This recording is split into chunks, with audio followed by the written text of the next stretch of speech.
Hello, everyone. Welcome to the Feed Your Soul with Kim podcast. If you're looking to feel better in your life and you want to feed your soul, you are in the right place. Here we believe life just doesn't have to be so hard. I'm Kim McLaughlin. I'm your host. I'm a psychotherapist, speaker, coach, and best-selling author. In today's podcast, we're talking about the missing pieces of mental health, 6 pillars that can actually help. I just want to acknowledge that last month was May, and that was Mental Health Awareness Month. And truly, I think every month should be Mental Health Awareness Month. It shouldn't just be in May. So we're going to record this in June and actually make it more evergreen to where it's something we're going to really come back to every month. Mental health awareness has become popular in different kind of waves throughout time. And the movement really originated in the 1900s and came onto public consciousness during the 1990s when we were exploring new brain science and new ways of therapeutic treatment. In the 2010s, we really started to see more of the social media aspect where people were talking about mental health and mental wellness. Celebrities were talking about it in terms of their own mental health issues or their family's mental health issues. And we can see there are these global campaigns where there's more talk about mental health. Some reasons why we're focused on mental health awareness is because there's so much stigma. I remember learning about this when I was working with people who were experiencing homelessness and mental health issues. And we really could see the amount of stigma towards them, and that really made them and the people that we worked with not want to get treatment. So the stigma, this reducing stigma is super important, and the CDC recognizes mental health stigma as, quote, stigma refers to negative attitudes, beliefs, and stereotypes people hold towards those who experience mental health conditions. Stigma can prevent or delay people from seeking care or cause them to discontinue treatment. And I think we all play a part in really reducing mental health stigma. And part of that is really looking at advocating towards more mental health services, more mental health access, because the more places we can go to, there really is a place for people to go to receive help. And I talk about this a lot as my work as a therapist, helping people with their mental health issues. I think also, besides increasing that access, there's also the idea of normalizing discussions about mental health, really looking at mental health as something that we just talk about, just like we talk about diabetes and other health challenges, that we just talk about mental health issues on the regular, on a normal basis. I think that you will find that when you start talking about it and normalizing it, how many people have similar feelings and issues to you if you have a mental health issue, and that you'll find there's actually more camaraderie and more togetherness and similarities than they are differences. And this helps people feel more inclined to talk about it more. I think we'll have more podcasts on stigma and mental health issues in the future, because I think it's another thing that we have to take a little bit more time to talk about. But today I want to talk about mental health and what I call the 6 pillars that support real and sustained mental health. And we're going to look about having this honest conversation about what these pillars are so that we can start understanding more about mental health issues and really what to do about them, because I find mental health issues affect everybody, and we just have to start looking at what can we do about it and being more realistic. I like looking at it in more of this holistic approach, hence why we have 6 pillars to talk about rather than making it more of a simplistic kind of thing. I think often when we hear talk about mental health issues, we're really hearing it from a simplified kind of idea of, if you're feeling a certain way, just let it go. If you're having these thoughts, just let it go. And there's really not a look at this kind of holistic mind, body, spirit idea about mental health issues. Really, what I find is that mental health is multidimensional. And that's why I talk about those 6 pillars. And they're the foundation of what I do when I work with people with their mental health issues. So here you are. I don't think these ideas will be uncommon to you, but actually looking at them as how they work together, I think will be something new and dynamic. So here are the 6 pillars. The first one is the physical pillar. The second one is emotional. The third is mental, our mindset, our thoughts. The fourth is lifestyle, which is everything that happens on a daily basis, the education, going to school, going to work, dealing with your family, dealing with the community, dealing with society, money, all those things are in lifestyle. The fifth is mindfulness, that kind of higher order of how we see ourselves in community with others. And the last one is self-love. So let's look at these 6 together. And then what we're going to do is, as we go forward with other podcasts, we're going to talk about how these 6 pillars actually work together. I think what you'll find is that generally self-help gurus will often talk about one pillar or two, and they won't talk about how these 6 come together and how you can create so much more change and a more enjoyable, peaceful life when you start looking at these areas all together. So let's go on. Let's talk about those 6 pillars of mental health. The first one is physical, and that's really focusing on the physical body, how your body works. And that includes what we talk about often on this podcast, as we talked about food and food issues and how much we eat. And that is one that's really important. And so that's that nutrition part that is super important in terms of that physical health, that physical pillar. And other areas within this physical area is sleep and movement and nervous system regulation. All the things that have to do with your body are super important. And what we find is that dysregulation in our emotions often shows up physically first. So I like asking the question, when there's something going on in our body, what is it trying to tell us? What is it trying to tell me? I've talked with clients before that, like when my throat gets sore, I often will say, I wonder, throat, what are you trying to tell me? And generally, what it says, what the information is about a sore throat is, I need to slow down. I need to stop talking. I need to have more quiet time. And so that reflection on what my body's telling me is super important. One tool that we can have with this physical aspect, this physical pillar, is what's one small habit you can have that really would help your body? Certain things could be like hydration. I have my water next to me, so I like to take sips throughout my talking and throughout the podcast because I want to keep my body hydrated. And I keep water over there because I tend to drink a lot of coffee. And so I'd like having water nearby so I can kind of balance that out. Another small habit could be walking or some kind of physical activities. Hi, this is Kim. If something in today's episode brought up emotions or made you realize you'd like more support, you don't have to go through this alone. I work with people who are ready to feel more grounded, confident, and at peace in their lives.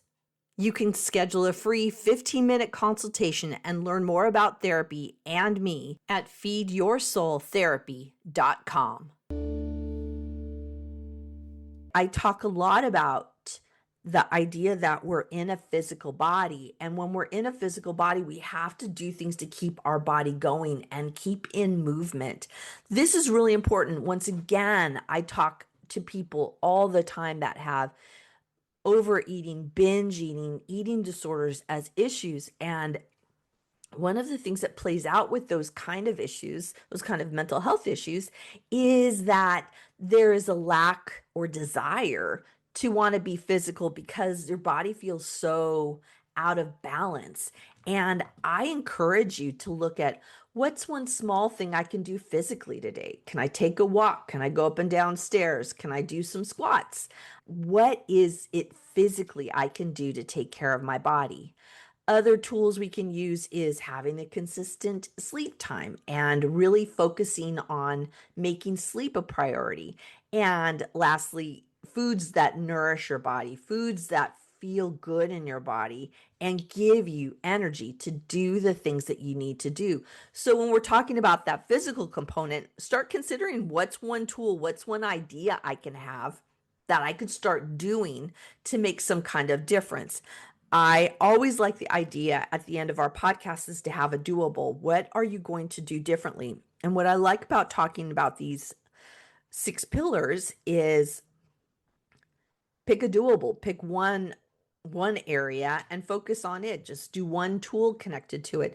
It makes it more easier in quotes to do that because it's not some random idea of what you could do. What's one small habit I can do for my physical health? I can drink more water. So here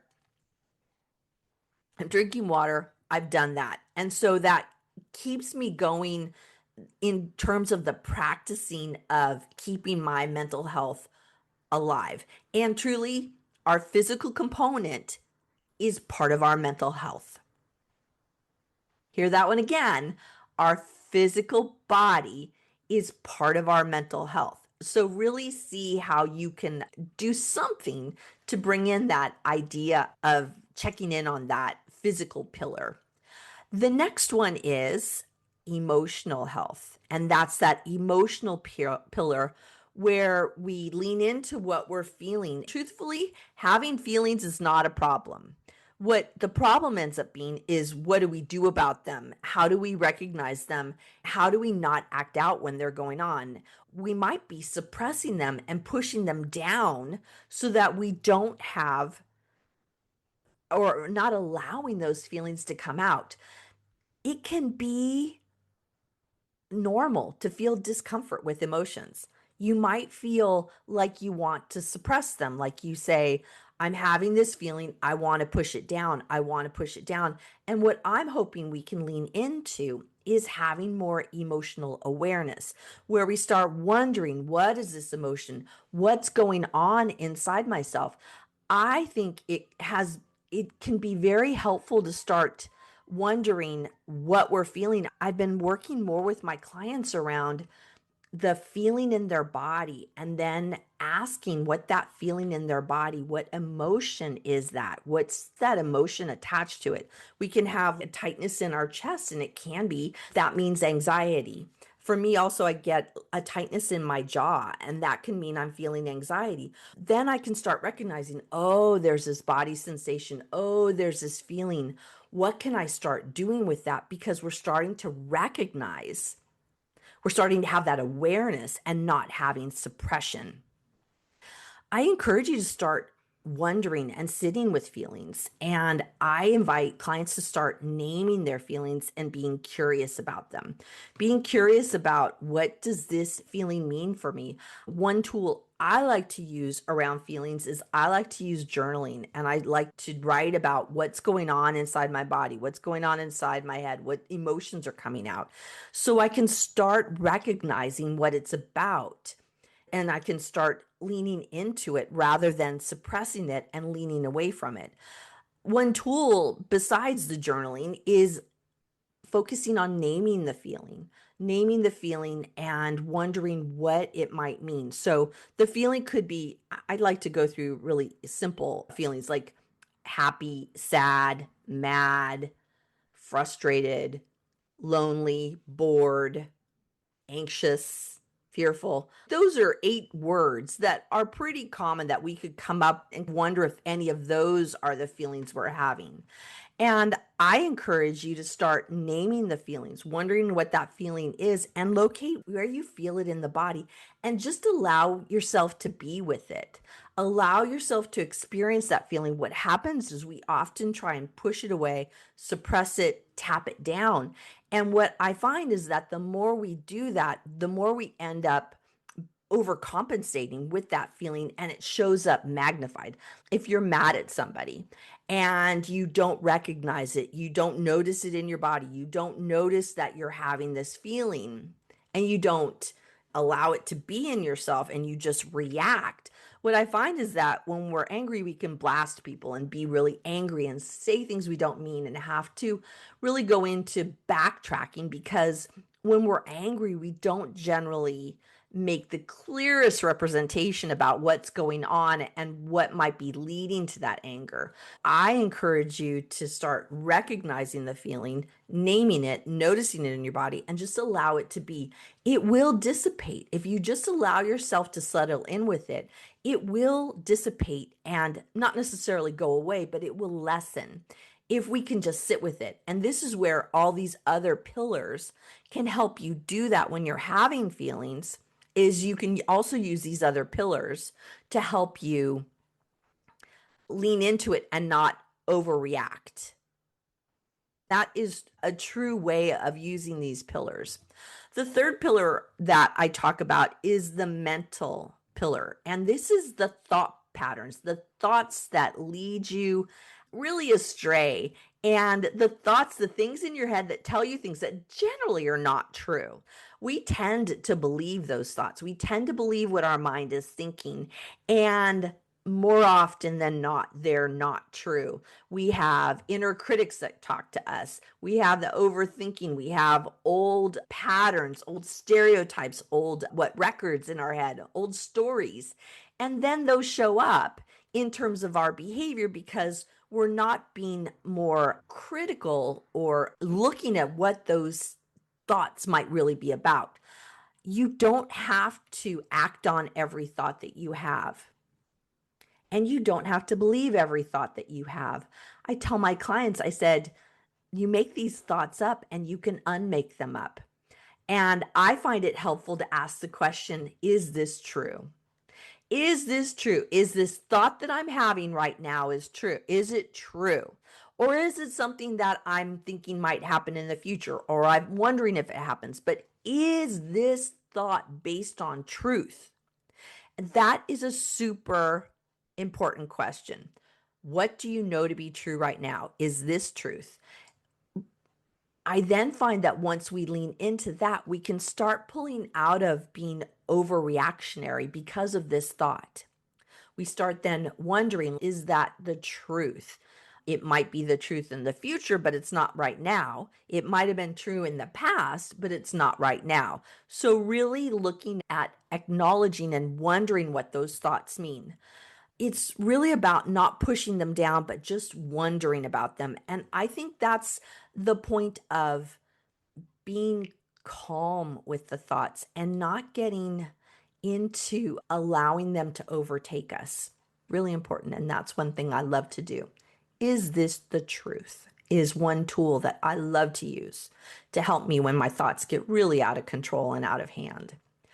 The fourth pillar that we have is lifestyle. And this is everything having to do with work and with school and with family and with children and with money and social events and other people that you have to deal with.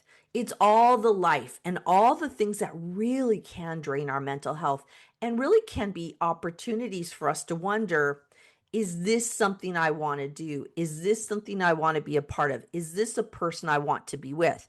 And I think that then allows us the opportunity to look at boundaries, at relationships, at that idea of work-life balance, and just what all is going on in front of us, and is it really working for us anymore? Sometimes these ideas can be tied to people pleasing and wanting to take care of everybody else at our own expense. We're saying yes to really are a no, or we don't really want to do, but we feel bad, we feel uncomfortable, we feel we have to do it.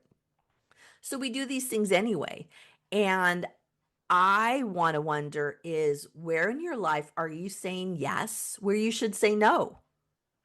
Where are you doing things that you really don't want to do? And what I find is that when we do those things that we really aren't wanting to do in our lives, then those emotions show up that then we act out, and we get in trouble for being overly sarcastic, or we sound mean, or we sound angry, and then people react to that. And then we have a whole different kind of conversation with people where it feels really uncomfortable. I think in terms of lifestyle, one of the tools that can be super helpful is setting a boundary and really coming back to that idea of where am I saying yes in my life where I should say no? What's something where it's really a no, and that is a boundary? And how might that help me if I started saying yes to the things that are yes and no to the things that are no? And creating that boundary so that I'm not reactionary in my emotions, right? This is how these components can tie together, these pillars can tie together. The fifth pillar is mindfulness. And that's that mind, body, spirit awareness, that part of us that gets really into being centered in ourselves and being present to what is really going on. I think of it like being in the quiet within yourself. You could consider it as part of a spiritual practice, a religious practice. I think of it as really being mindfully present in my body to what's really my heart's desire. Where is my heart content? Where can I feel calm and centered? And that to me is where that mindfulness really plays a huge part. And it means being present within ourselves without judgment, without those thoughts that come in that really start judging ourselves, but just being quiet in the moment. I find this is really a hard thing for people in this time in our culture. It's really hard to do. It's really hard to get that inner quiet. I talk to people that want that, and it's painful for them to think about or to be in any kind of moment where it's quiet outside, where it's quiet inside. They get really upset and angry and unsure about what to do. That kind of really emotional reactivity comes in.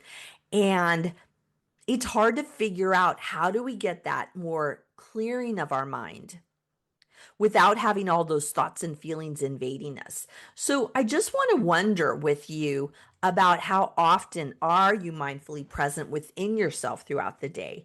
How often can you do that?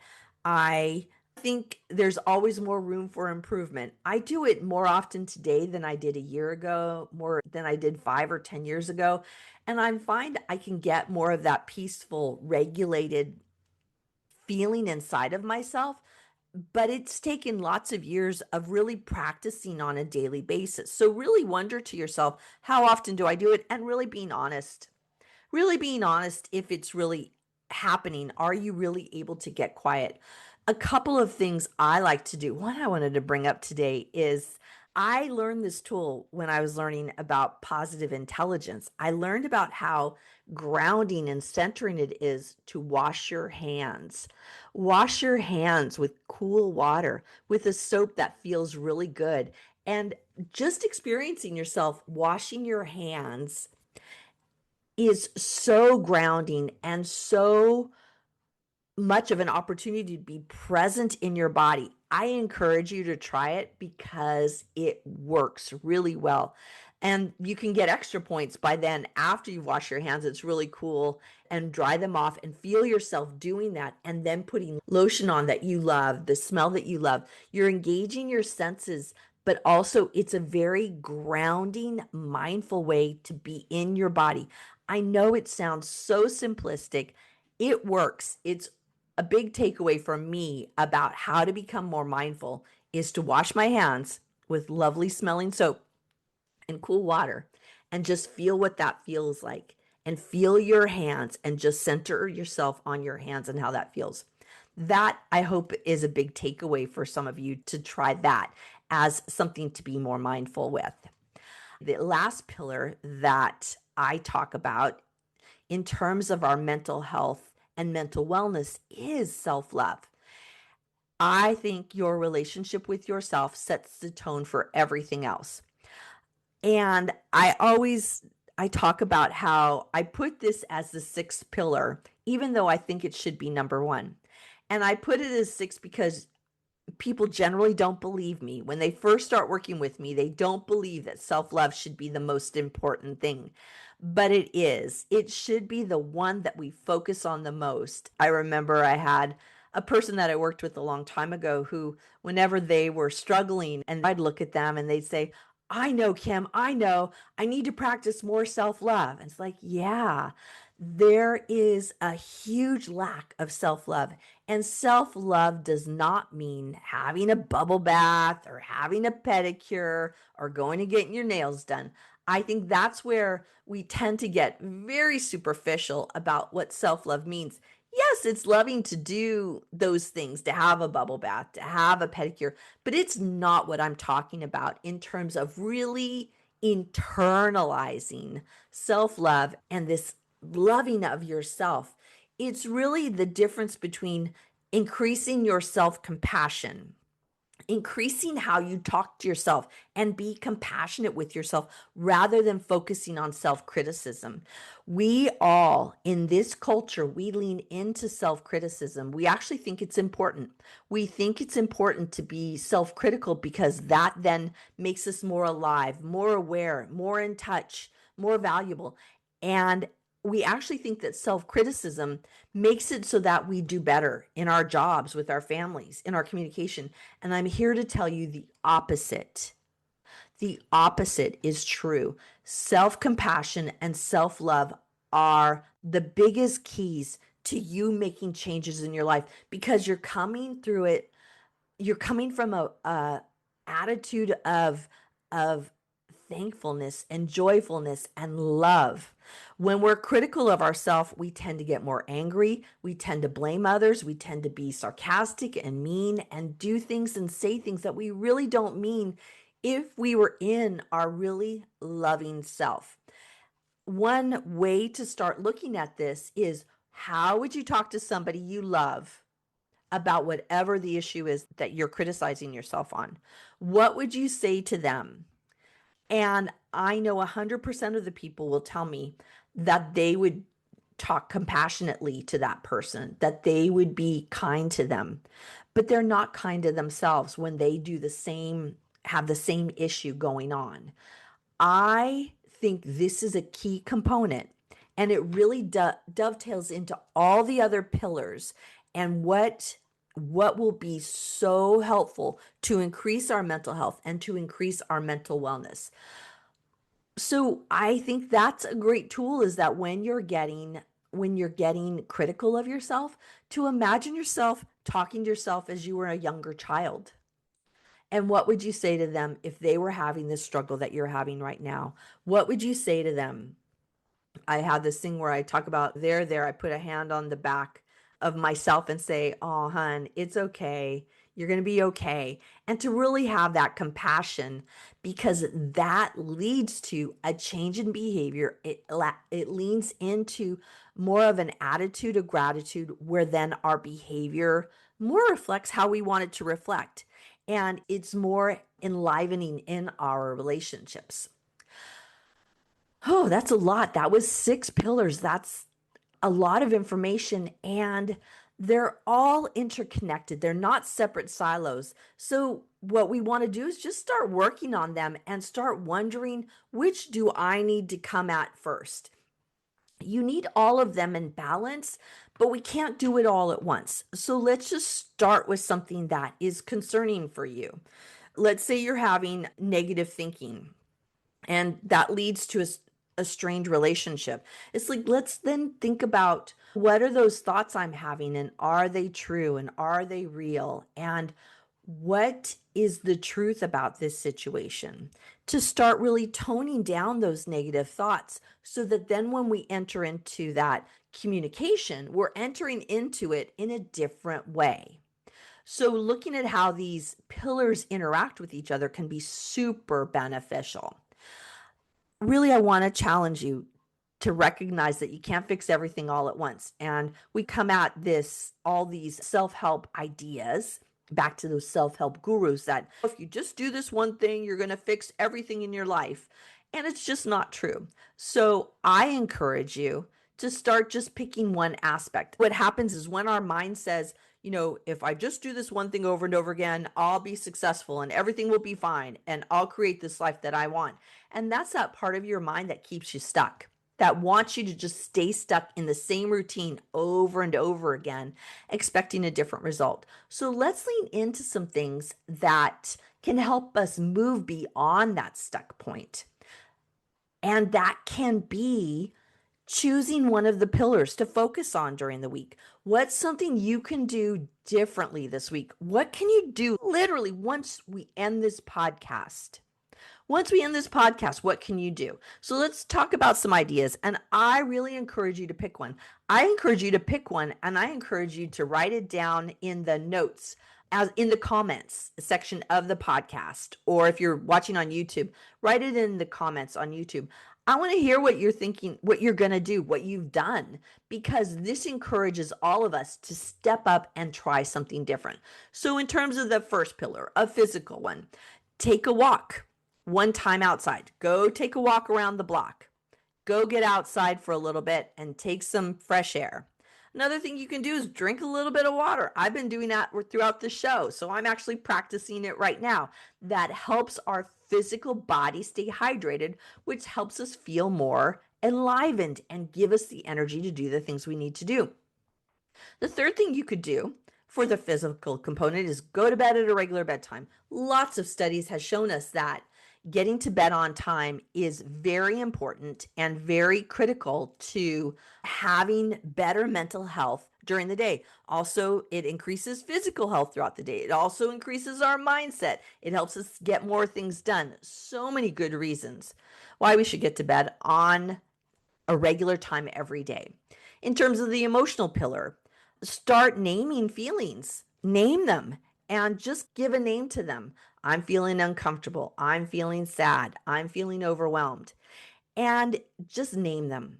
There is power in giving them a name because it takes it out of the realm of wondering about it into this is how I'm feeling. Another thing you can do about emotions is acknowledge them. I'm having a feeling right now. I don't know what to call it. I don't know what it is. I feel it in my body. I feel it in my hands. I feel it. I feel something. And just acknowledge that you're having a feeling, even if you cannot figure out what the name of it is. Just start recognizing it, that something is going on. Another way to deal with this is to write about these emotions in your journal. I love, that's actually one of my big pieces that I do is I write pretty much every day in my journal, and I write down how I feel. I write down what's going on. I write down where my thoughts are off target. So journaling about that emotional component, that emotional pillar is super important. In terms of the mental, notice when you're having those destructive thoughts, when you're having those negative thoughts. We all have them. I am as guilty as anybody else. Here, I'm going to take a sip of water. I'm as guilty as anybody else as having negative thoughts, and it really bothers me. And I realize that we all have them, and they're these destructive thoughts that want to keep us stuck. So I just start noticing, oh, Kim, there's that negative thought. Okay, there it is. And I just watch it leave by. But I start noticing it. It doesn't mean I have to do anything about it. Doesn't mean I have to beat myself up. It just means I'm noticing that I'm having a negative thought. And then I can choose to do something about it or not, but I'm starting from the point of I notice them. And then another thing you can do, another tool is be curious about that thought. Look at that negative thought. I wonder what's going on that I'm having this negative thought. I wonder what's going on. And just have a conversation wondering about it, not doing anything with it, not acting on that thought, but just recognizing it and be curious about it. Another way is what we talked about with noticing the destructive thoughts is let it drift from your mind. Just let it go like the scroll that they have on the television at the bottom where they scroll. Just let it scroll on by. It's like, oh, there it is. Just because that thought is there doesn't mean you have to do anything, doesn't mean you're a bad person. It just means you're having a negative thought and we're just noticing it and letting it move on by. Those are really important ways to work on, deal with, manage, handle that mental health, that mental pillar. Super important and super critical because we all have those negative, destructive thoughts all throughout the day. So let's look at the lifestyle pillar. What could we do? We've talked about some of these already, but let's just make sure that we put them on the schedule, that we're going to do them. One is say yes to something that you really want to do. When it's a yuck, it's a heck yes. I really want to do that.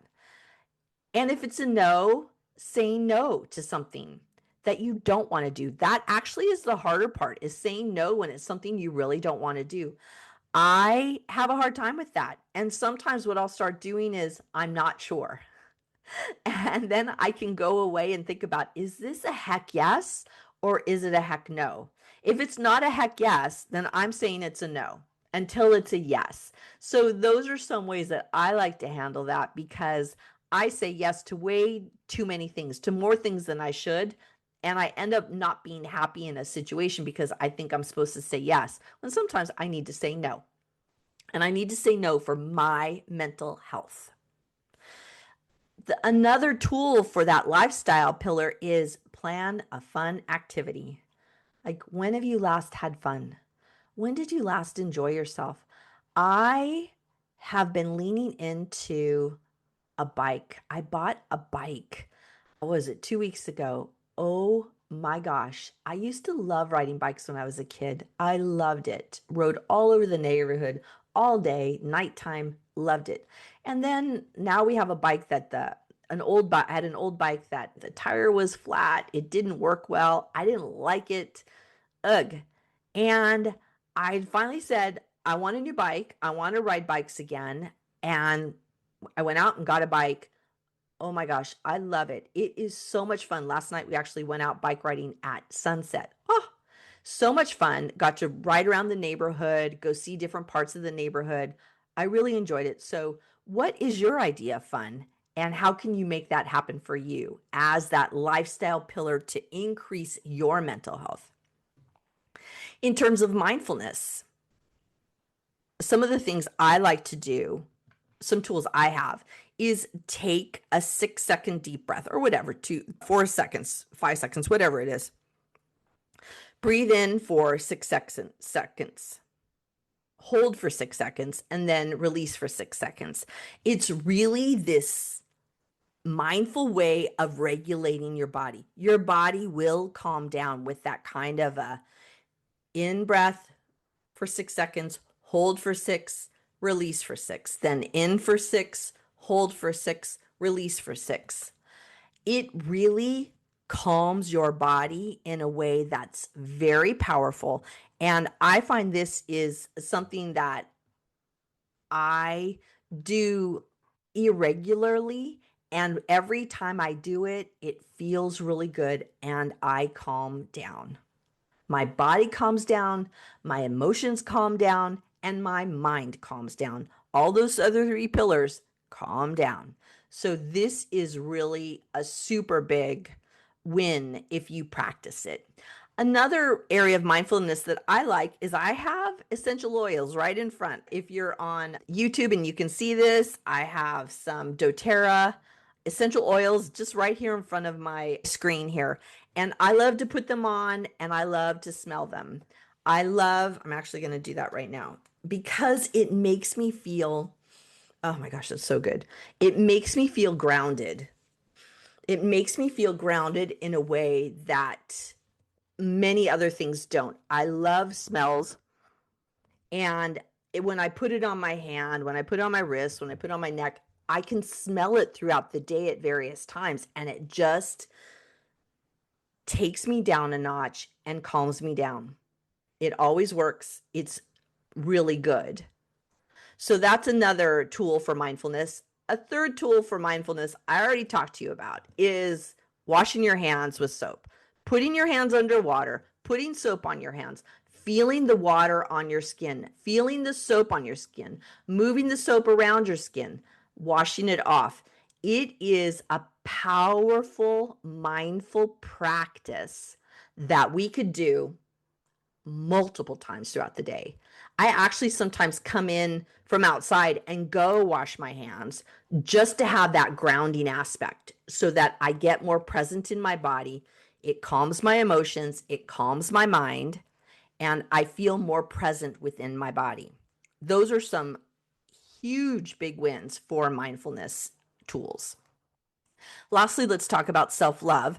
There are lots of tools for self-love that I think we don't do very often because they're once again, it's the last thing we want to think of. And I'm here to say, let's make it more of a priority.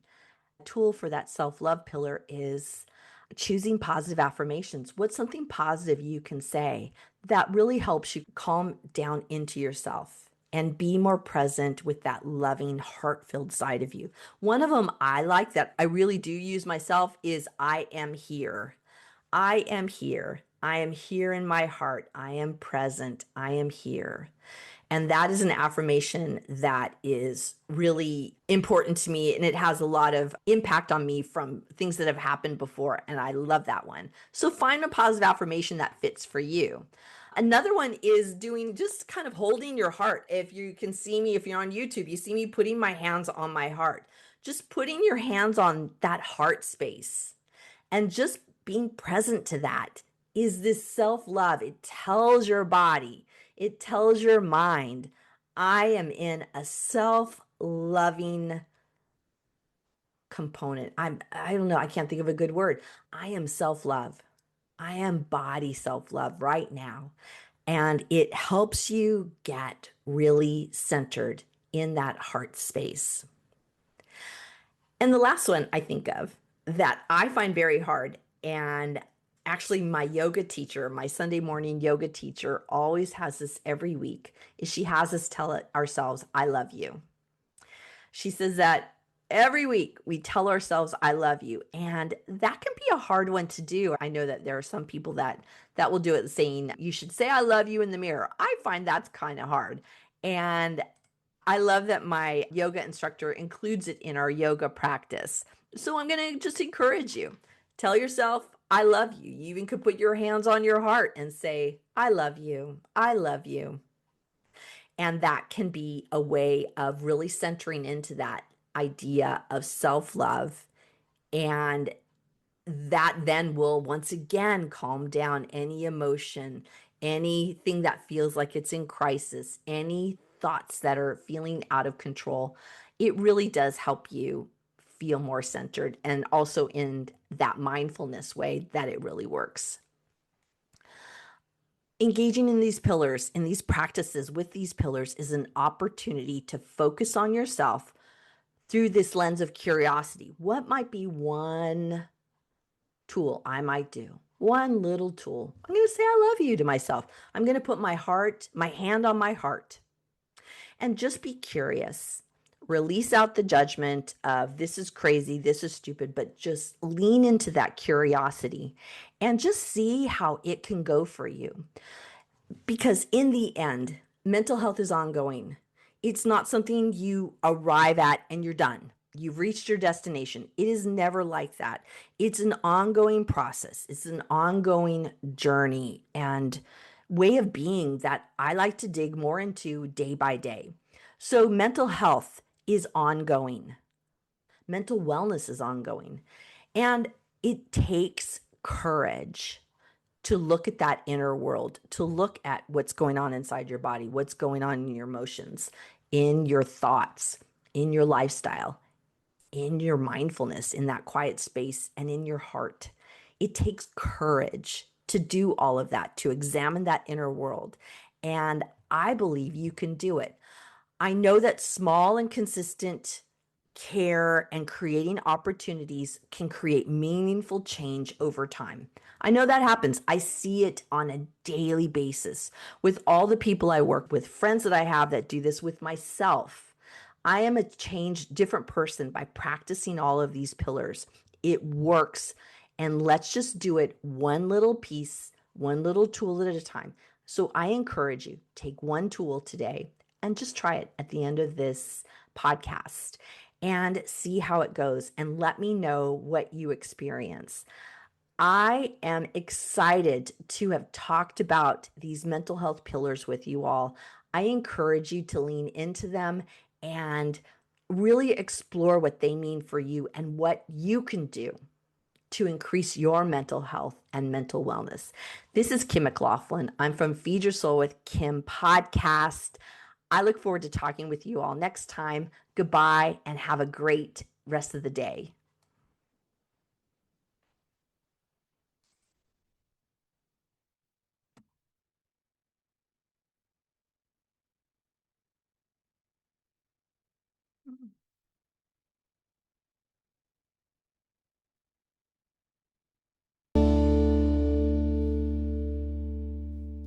Thank you for joining us on the Feed Your Soul with Kim podcast. We love bringing you fresh content to help you feed your soul. We would appreciate it if you would subscribe and leave a comment about our podcast so others can find us. Here's a disclaimer. This podcast is not a replacement for mental health counseling. If you are suffering, seek out a qualified mental health provider. You are worth it.